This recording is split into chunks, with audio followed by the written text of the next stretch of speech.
I can't tell if this is very true to how infuriating the original Castlevanias were, or if this is somehow even worse. Nope, the originals were way worse. Problem solved. Hey friends, welcome to Bloodstained Curse of the Moon 2, a sequel to Curse of the Moon, which itself is basically a spiritual successor to classic Castlevania. More specifically, Castlevania 3. I think the main question to answer for anyone who was looking into it is Curse of the Moon 2 better or worse than the first game? And surprisingly, the answer to that question is actually a mixed bag. Bloodstained Curse of the Moon 2 has a couple of innovations and new ideas that push the series further, and tries to as a whole to give a more epic feel. At the same time, I think they do a very poor job of trying to implement this bigger scope, and it also suffers from plenty of setbacks that in turn make it not as great as the first one. I'll do my best to explain both sides as I talk about the game, as even I'm a little conflicted after finishing the entirety of it. Throughout my playthroughs, I went from liking Curse of the Moon 2 to greatly disliking it, back to liking it again. And that's because there are plenty of good and bad things that will sway your opinions either side. Before we get into any of that, however, I guess it would be a good idea to talk about what exactly is Bloodstained Curse of the Moon for those who are not familiar with it already. The Curse of the Moon games were a side project that were made alongside the main Bloodstained Ritual of the Night Kickstarter, which was a spiritual successor to Castlevania Symphony of the Night. To make a long story super short, Koji Igarashi, the original creator of Castlevania, got tired of Konami not really caring about the series, and left the company to make his own. Since he couldn't use the Castlevania name, he called these new games Bloodstained, but let's not pretend. These are Castlevania games from the monster design, the aesthetics, all the way to how it plays. Gebo and Curse of the Moon is literally just Alucard from Castlevania 3 in every aspect. As a fan of Castlevania who's played, I'd say every entry in the series that Koji Igarashi had a part in, I was pretty stoked when I heard Bloodstained Ritual of the Night was getting kickstarted, and immediately threw my money at him. To my surprise, however, Curse of the Moon came out beforehand, and I immediately fell in love with the 8-bit sprites and what is essentially a modern version of Castlevania 3. While I enjoyed the Metroidvanias, I was always a big fan of the classic platformer Castlevanias, and Curse of the Moon brought back all those memories for me.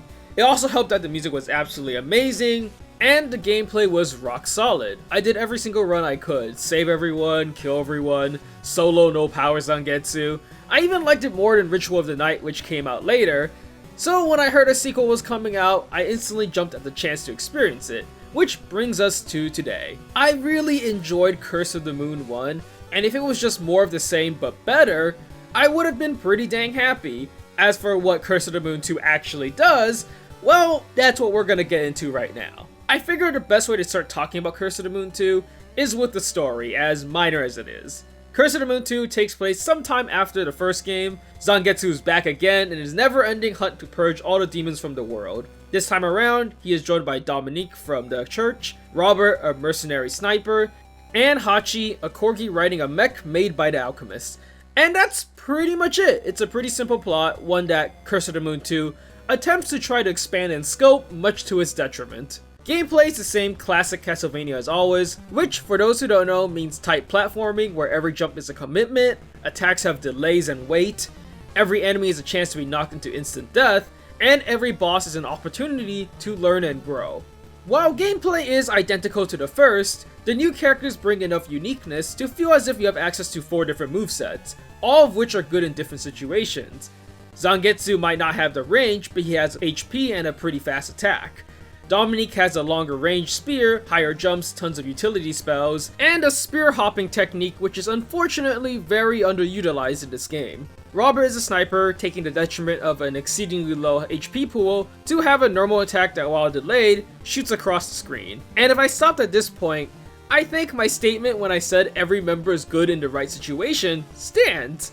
However, we still have one more character to talk about, and that of course being Hachi, the corgi in a mech. Sure, it's cute that he's a corgi, but Hachi is incredibly lopsided, as in he is absolutely busted. Hachi is so good that throughout the 4 playthroughs I did, I spent the majority of the time playing as him. Hachi has more max HP than Zangetsu, has a normal attack that deals more damage, and has a bigger range as well. He's immune to spikes, poison, ice, and more than any of that, he has a hover ability which in a game where every jump is meant to be a hard decision, already puts him far above everyone else. He also has a ground pound which kills most enemies on descent, and a radius around him when he lands.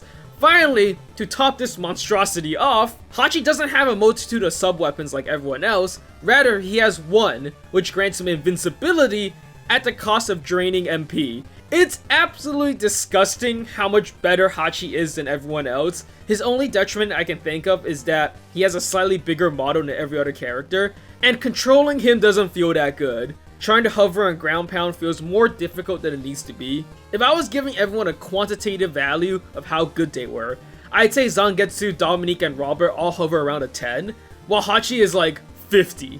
I feel like everyone strikes a pretty good balance of having different strengths and weaknesses, and Hachi is an outlier that just shouldn't be this strong.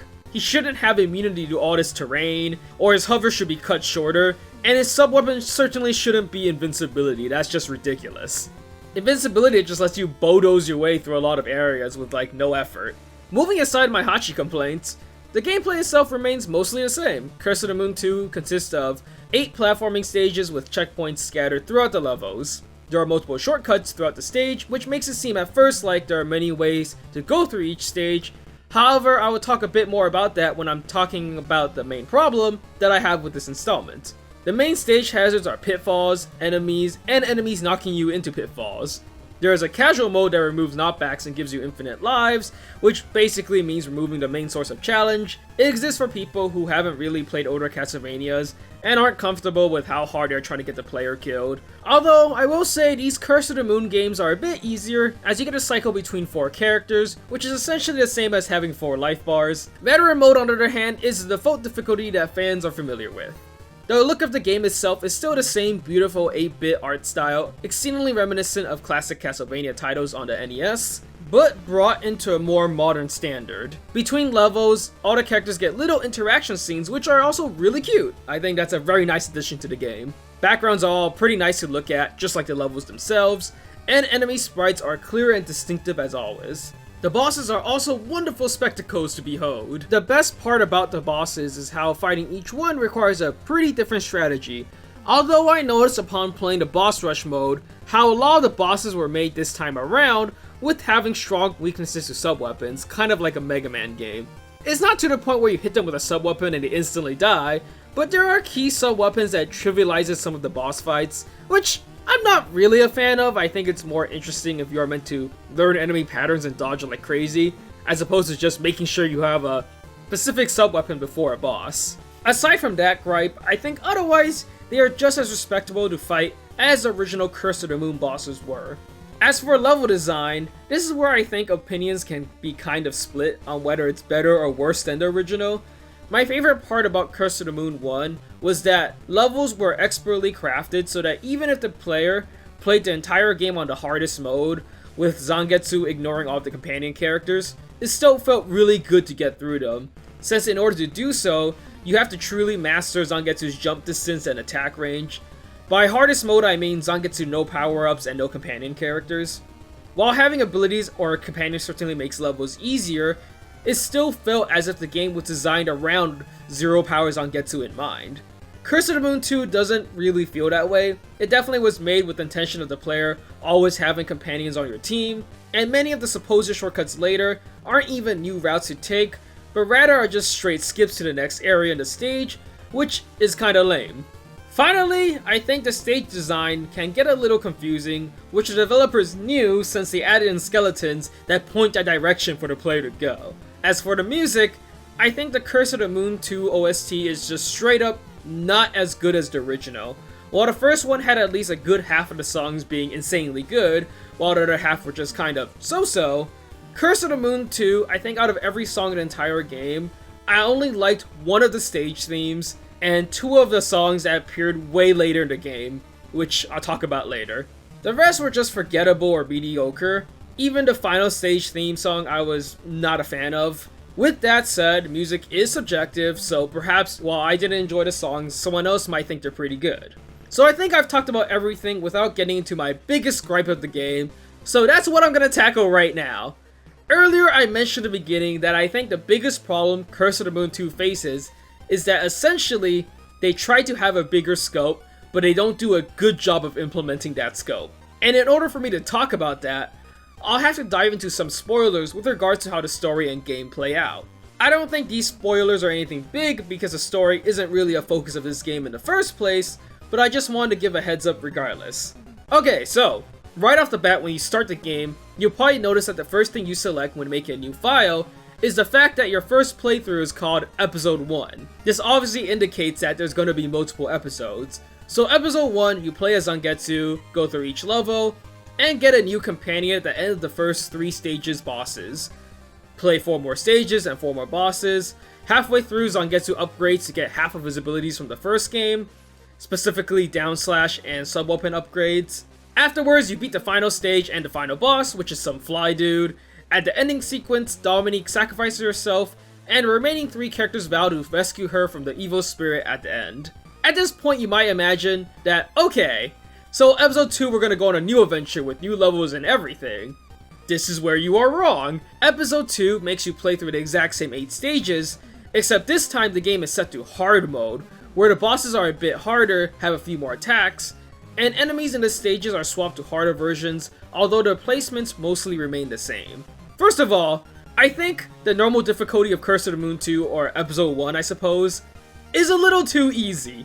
I beat the entirety of episode 1 without ever gaming over, or losing less than 1 life per stage. Bosses had so less HP that I ended up beating most of them without really learning how to fight them, since I could just face tank them with 3 characters and Hachi. Secondly, I think episode 2 is easily the most worthless part of this game by a long shot, especially because of what I'm going to reveal right after it. So episode 2 is basically playing the game again, except this time you start with Zangetsu slightly powered up, and Hachi and Robert on your team from the get-go, which enables you to go on different paths in the first 3 stages. This is important because key items for getting the good endings of episode 2 are hidden in these alternate paths, specifically 3 swords. And this is my problem with how alternate routes work in this game. It is that they aren't actually options, but rather routes the game forces you to go on, depending on which episode you are on. Even though on episode 2 you go through new routes in the first 3 stages, the latter 5 stages are pretty much exactly the same. In fact, you have even less options now that Dominique isn't in your party, so the rest of the game is pretty much going through the exact same experience all over again, with very little change. While sure, some enemies become harder, it's not like they were the main threat in the first place. It's enemies knocking you into pitfalls or damaging floors that has always been the main threat, and that hasn't changed at all in hard mode. So all of episode 2 just feels like a slog, with the only redeeming feature being that at least the bosses were a tad bit more interesting on hard mode. At the ending of episode 2 you fight a new final boss, and then the ending changes depending on whether you gotten the upgraded sword in stage 4. Which I say upgraded, but getting that sword actually downgrades Zangetsu back to his base form, which I thought was really stupid. If you make the player go through the hassle of getting secret items for a secret weapon, it's one thing if the weapon doesn't do anything and it's just an ending MacGuffin. It feels a lot worse when getting a secret weapon actively makes that character worse. I think that's just a terrible decision, but whatever. If you have the secret weapon, great, you go to the final episode directly.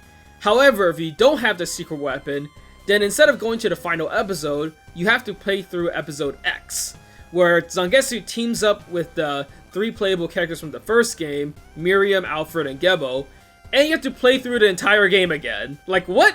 You serious? They didn't even have the decency to change it up anyway. It is absolutely 100% identical to episode 2 again.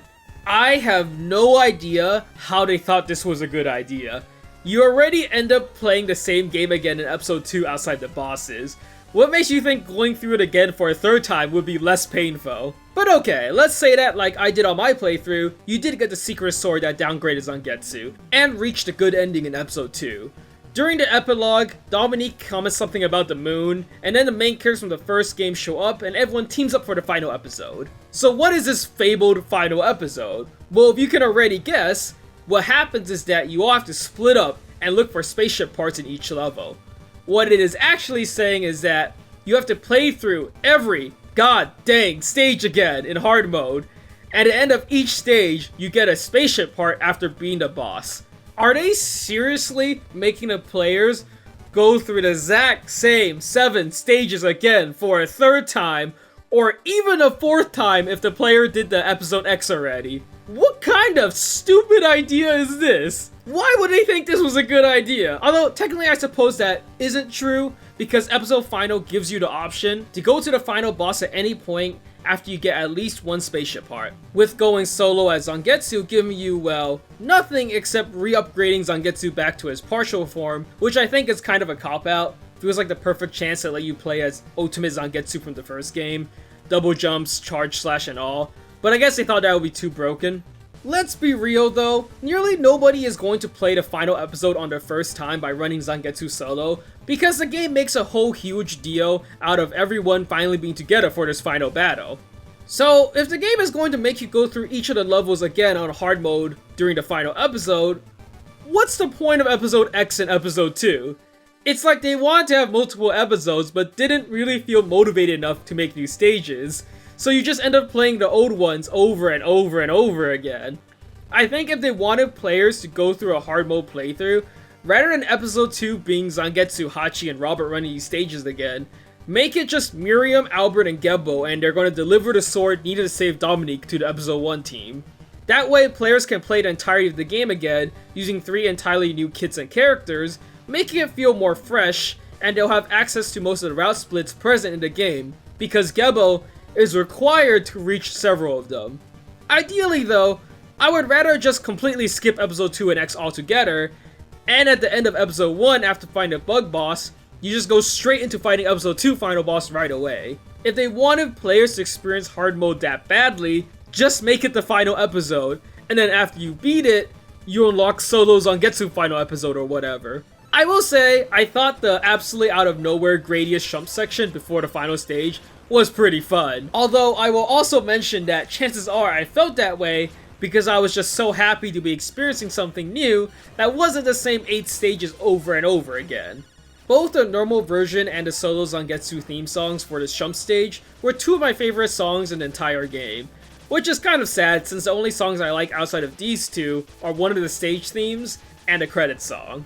Finally, the last part I want to complain about with regards to this whole episode nonsense is, why is the version of the final boss where you team up with everybody so much lamer than the Zangetsu solo version? Since I will be showing off the final battle and cinematic, these will be spoilers to the ending, so if you want to skip it, I'll put a timestamp on the screen. From a gameplay perspective and from a purely viewing perspective, the Zangetsu solo final boss is way cooler and way more cinematic than the normal final boss. The normal version doesn't even have multiple forms. When I finally reached and beat the final boss in under 40 seconds, I actually stopped and questioned like, is that it? Is it over? Wow, this was lame. It also somehow feels less like a team effort than the solo run does. Everyone just kinda glows and then Zangetsu super slashes the final boss and then BAM! Mega Man 2 epilogue. On the other hand, in the Zangetsu solo ending, even though he got to the moon by himself, everyone somehow shows up for the final battle to assist Zangetsu one by one during each phase of a 7-phase boss fight, with Dominique actually boosting Zangetsu for the final phase. Granted, it definitely would have been cooler if every phase before the final one had their own unique set of attacks, but even still, a multi-phase 4-minute long final battle is way better than a single phase one that ends in 40 seconds. Even the ending cinematic feels more like a team effort, with Zangetsu riding together with Hachi and Dominique, while all the other members are blasting their attacks to help them out. Like, isn't this just way cooler of an ending? Actually feels like a final confrontation. It's kind of hilarious how much worse the original one looks by comparison. I think how Igarashi handled the whole episode thing for Curse of the Moon 2 was absolutely awful, but even with all that complaining, I still think the base game is fun. The first playthrough I had was a pretty enjoyable time, although I would have preferred if I could have just played hard mode straight out the gate, since I thought normal mode was a little too easy. Curse of the Moon 2, at its core, is still more classic Castlevania action. I just really wish the final boss wasn't locked behind these episodes. If they really wanted players to experience both normal mode and hard mode, there were definitely better ways of doing it without forcing the player to go through the exact same game 3 to 4 times. For every neat idea they put in, how characters interact in tiny cutscenes between levels, how Robert and Dominique play so drastically different from Zangetsu, having a shump level out of nowhere, having a more extensive story, they also put in terrible ideas like forcing players to play the same game 3 to 4 times, Hachi being so busted so as to make players not really want to use other characters, having alternate routes that players don't really get to use, having the main ending to the game be so much lamer than the alternate solo Zangetsu ending, having a secret unlockable actually downgrading the main character rather than upgrading them. I still can't understand why they think players would enjoy collecting secret weapons throughout the game, only for it to downgrade the character.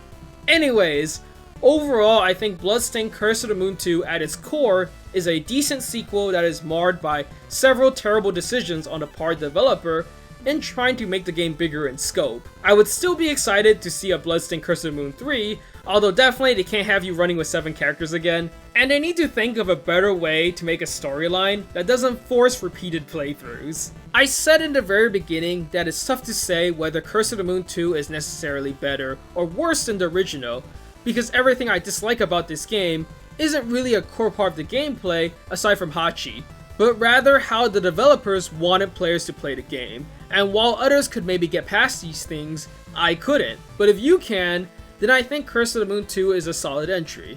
Anyhow, if you want to share your own opinions on the game, feel free to do so in the comment section. Like, subscribe, notification, and all buttons are there as always in case you enjoy the content, want to support the channel, or want to keep updated on when the next video comes out. Curse of the Moon 2. I have not played a game in recent memory that has left me so mixed on my reception of it. Anyways, that'll be it for me this time around. I'll see you real soon. Till next time.